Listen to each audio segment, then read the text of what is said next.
તો મિત્રો જોઈ લઈએ આજના દેશ અને દુનિયાના અને ગુજરાતના સૌથી મોટા સમાચાર જોતા પહેલા વિડિયોને એક લાઈક કરી દેજો અને ચેનલ પર તમે નવા છો તો ચેનલને જરૂરથી સબસ્ક્રાઇબ પણ કરી લેજો। આજના સૌથી મોટા સમાચારની વાત કરવામાં આવે તો તમાકુના કાચા સોના ઉપર ટેક્સનું ગ્રહણ આવ્યું છે સામે। આણંદના 2.4 લાખ ખેડૂતોનું ભાવિ જોખમમાં 1 ફેબ્રુઆરીથી કેન્દ્ર સરકાર દ્વારા જીએસટી વધારવાના નવા કાયદાનો અમલ કરશે। એટલે કે મિત્રો 72,000 હેક્ટરના તમાકુના પાકને કોણ ખરીદશે તેવું પણ ખેડૂતો પ્રશ્ન કરી રહ્યા છે। ભાવનગરના પોલીસ જવાનના આપઘાતને લઈ કરણી સેનાનું અલ્ટિમેટમ આવ્યું સામે। 72 કલાકમાં જવાબદાર પીએસઆઈ સામે મોટી કાર્યવાહી કરવાની માંગ। જ્યારે મિત્રો રાજ્યવ્યાપી આંદોલન છેડવાની પણ ચીમકી આપવામાં આવી। બીજા એક સૌથી મોટા સમાચારની વાત કરવામાં આવે તો ગુજરાતને મળશે દુબઈ હેલ્થ સિટી જેવી ઇન્ટરનેશનલ મેડિસિટી। જ્યારે મિત્રો ડોક્ટર જયંતિ રવિએ કહ્યું કલોલ પાસે 13,000 કરોડના ખર્ચે મેડિસિટીની સ્થાપના કરવામાં આવશે। જ્યારે ગાંધીનગર બનશે એશિયાનું મેડિકલ હબ। ગુજરાતના દરેક ખેડૂતો આ સમાચાર ધ્યાનથી સાંભળી લેજો, કારણ કે સરકાર દ્વારા સીસીઆઈ મારફતે કપાસના 1 ક્વિન્ટલના 8,060 રૂપિયા ભાવ નક્કી કરવામાં આવ્યા હતા। પરંતુ જે ખેડૂતોએ ઓનલાઈન રજીસ્ટ્રેશન કરાવ્યું હોય અને તેઓનો જ કપાસ સીસીઆઈમાં કપાસ નાખી શકે છે। પરંતુ ગત તારીખે 16 જાન્યુઆરી 2026 પછી ખેડૂતો માટે ઓનલાઈન રજીસ્ટ્રેશનની પ્રક્રિયા સંપૂર્ણપણે બંધ કરી દેવામાં આવી અને મિત્રો હવે ખેડૂતોને ક્વિન્ટલ દીઠ અંદાજિત મિત્રો 500 રૂપિયાનું નુકસાન વેઠવાનો પણ વારો આવ્યો છે। અમદાવાદના વઢવમાં કરોડોના સોના ચાંદી નહીં પરંતુ 1500 કિલો ભંગારની ચોરી આવી સામે 3 શખ્સની ધરપકડ કરવામાં આવી। ત્યારબાદ મિત્રો અંબાલાલની બીજી એક સૌથી મોટી આગાહી આવી સામે। મધ્ય ગુજરાતમાં 14 થી 15 ડિગ્રી અને કચ્છમાં 8 થી 10 ડિગ્રી લઘુત્તમ તાપમાન રહેવાની સંભાવના। જ્યારે મિત્રો સૌરાષ્ટ્ર અને દક્ષિણ ગુજરાતમાં પણ લઘુત્તમ તાપમાન વધવાની સંભાવના રહેશે। તારીખ 26 થી 27 માં એક પશ્ચિમી વેસ્ટર્ન ડિસ્ટર્બન્સ આવવાની સંભાવના છે, જેના કારણે મિત્રો દેશના ઉત્તરીય ભાગોમાં ફરીથી મિત્રો હિમવર્ષા થવાની સંભાવના અને આ વેસ્ટર્ન ડિસ્ટર્બન્સની અસર મધ્યપ્રદેશ રાજસ્થાનના અનેક ભાગો સુધી રહેવાની છે। આની અસર કચ્છમાં પણ જોવા મળશે, જેના કારણે મિત્રો 26, 27 અને 28 તારીખ સુધીમાં વાદળવાયુ વાતાવરણ રહેવાની પણ સંભાવના રહેલી છે। હાલ અત્યારે મિત્રો બીજા એક સૌથી મોટા સમાચાર આવ્યા સામે, કારણ કે દેશભરના કરોડો ખેડૂતો માટે ખુશ ખબર આવી છે। તો તમામ ખેડૂતો આ સમાચાર ધ્યાનથી સાંભળી લેજો, કારણ કે પ્રધાનમંત્રી કિસાન સન્માન નિધિ યોજનાનો હવે આવનારા સમયમાં 22મો હપ્તો ટૂંક જ સમયમાં ખેડૂતોના ખાતામાં જમા થવાની શક્યતા રહેલી છે।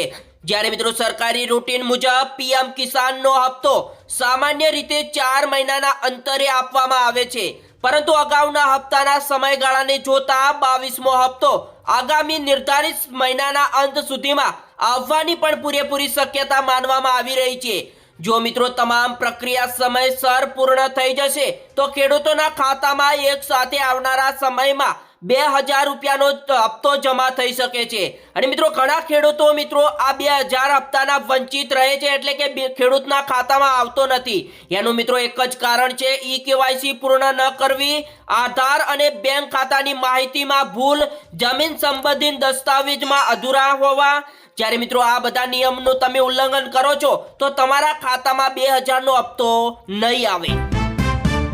બીજા એક સૌથી મોટા સમાચારની વાત કરવામાં આવે તો સુરત શહેરના રાંદેર ખાતે દક્ષિણ ગુજરાતમાં ભરવાડ સમાજ દ્વારા આયોજિત 9મા સમૂહ લગ્ન ઉત્સવે આજે ઇતિહાસ રચ્યો છે, કારણ કે મિત્રો અત્યંત શાહી અંદાજમાં યોજાયેલા આ મંગલ પ્રસંગમાં 67 નવયુગલોએ પ્રભુતામાં પગલા માંડ્યા હતા। પરંતુ મિત્રો આ સાથે જ નાયબ મુખ્યમંત્રી હર્ષ સંઘવીએ 10 તોલાની સોનાની પાઘડી રણછોડભાઈને પહેરાવી હતી અને જ્યારે મિત્રો હર્ષ સંઘવીએ ભરવાડ સમાજને રૂઢિચુસ્ત વિચારોમાં નાના પરિવારને તકલીફો ના પડે તે રીતના નિયમો તરફ આગળ વધવા વિનંતી પણ કરી હતી। મિત્રો આ સાથે વહુને દીકરી માનીને થોડી છૂટ આપવા પણ વિનંતી કરી।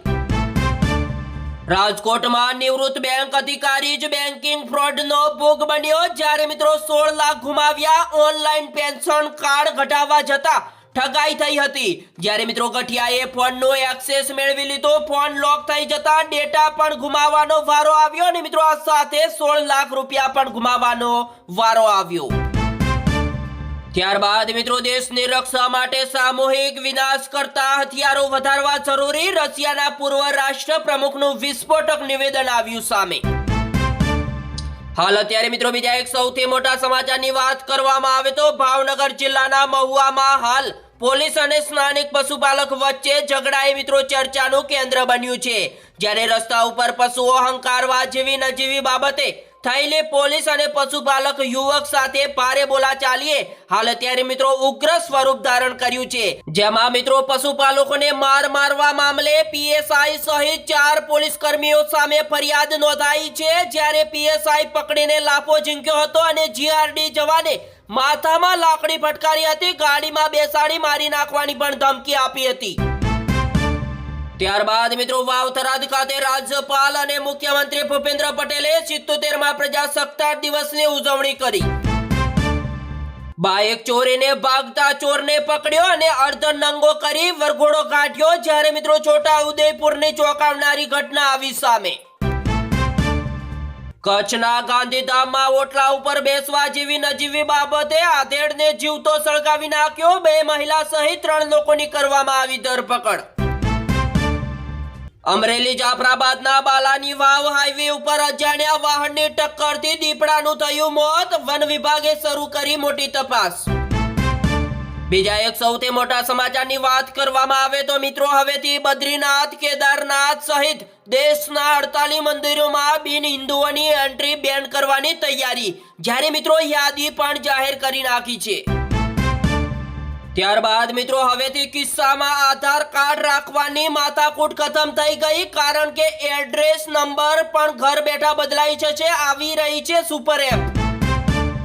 ત્યારબાદ મિત્રો તેલંગાણામાં એક બાદ એક અનેક ગામોમાં એક સાથે અનેક રખડતા કૂતરાઓને મારવાના કેસ વધી રહ્યા છે. જેના કારણે દેશભરના પશુ પ્રેમીઓ ગુસ્સે ભરાયા છે.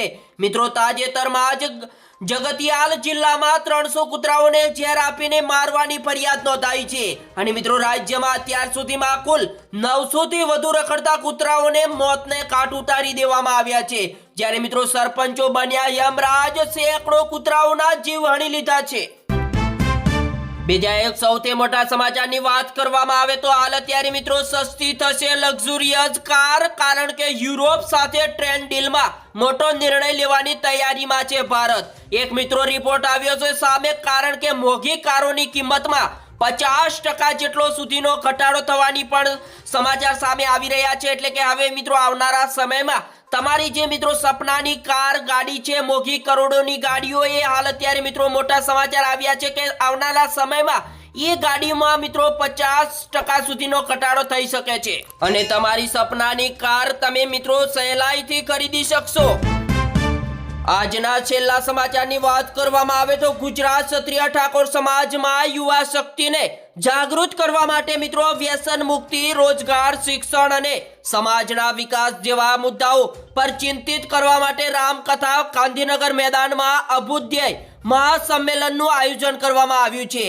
મિત્રો આ સંમેલનમાં અડધી રાત્રે 3 વાગ્યા પહેલાથી જ લાખોની સંખ્યા જોવા મળી. જ્યારે મિત્રો બળદેવજી ઠાકોરે કહ્યું આજે ત્રીજી વાર અડધી રાતે લોકો ભેગા થયાનો બનાવ આવ્યો સામે. કારણ કે મોબાઈલની ટોર્ચ ચાલુ કરીને અભિવાદન પણ કર્યું. તો મિત્રો આ સાથે જ આ સમાચાર અહીંયા સમાપ્ત કરવામાં આવે છે. મિત્રો ડેલી આવા સમાચાર જોવા માટે આપણી ગુજરાતની એકમાત્ર NBTV ગુજરાતી ચેનલને સબસ્ક્રાઇબ ના કરી હોય તો સબસ્ક્રાઇબ કરી લેજો. કારણ કે આવા સમાચાર તમને ડેલી મળ્યા રહેશે. તો વિડીયોને એક લાઈક કરી દેજો. આ સમાચાર અહીંયા સમાપ્ત કરવામાં આવે છે. જય હિન્દ, જય જય ગરવી ગુજરાત, વંદે માતરમ.